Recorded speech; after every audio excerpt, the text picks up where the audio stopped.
Je voudrais parler des thérapeutes et de l'argent. Mais ça vaut aussi pour les enseignants.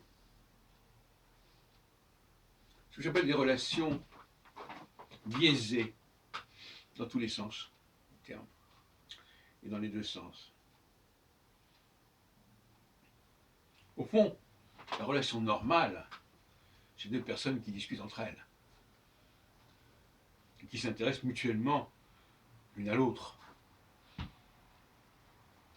La relation anormale, c'est lorsque c'est une relation qui n'est pas réciproque. Il y en a un qui a des choses à dire ou à faire, et l'autre qui, finalement, est un objet, en quelque sorte. Prenons le cas des thérapeutes.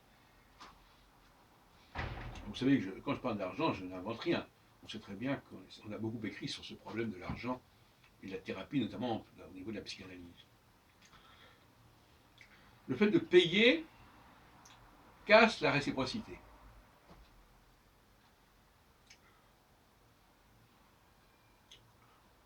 Je paye celui qui va me parler,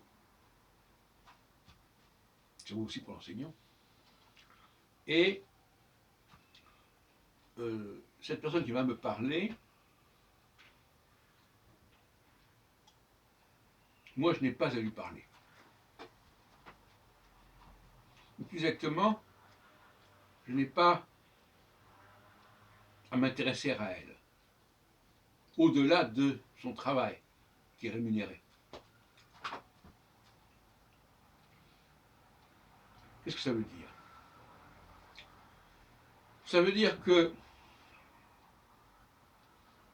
le patient qui va voir un thérapeute, quand je dis thérapeute, ce sens le plus large, ça peut être un pianiste, un astrologue même éventuellement, pourquoi pas. Et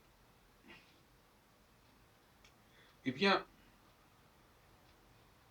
il n'a pas à s'intéresser au niveau humain, le patient, au thérapeute. Non, il n'y a pas de réciprocité. On va s'intéresser à lui, mais lui n'est pas à oublier de s'intéresser à vous, qui êtes le thérapeute. Et inversement, le thérapeute n'est pas non plus dans la réciprocité. Quand il n'y a pas de réciprocité dans un sens, il n'y a pas de réciprocité dans l'autre. Puisque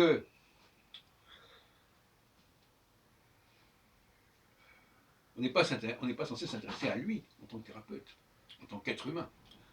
On s'intéresse au service qu'il peut rendre, et c'est autre chose.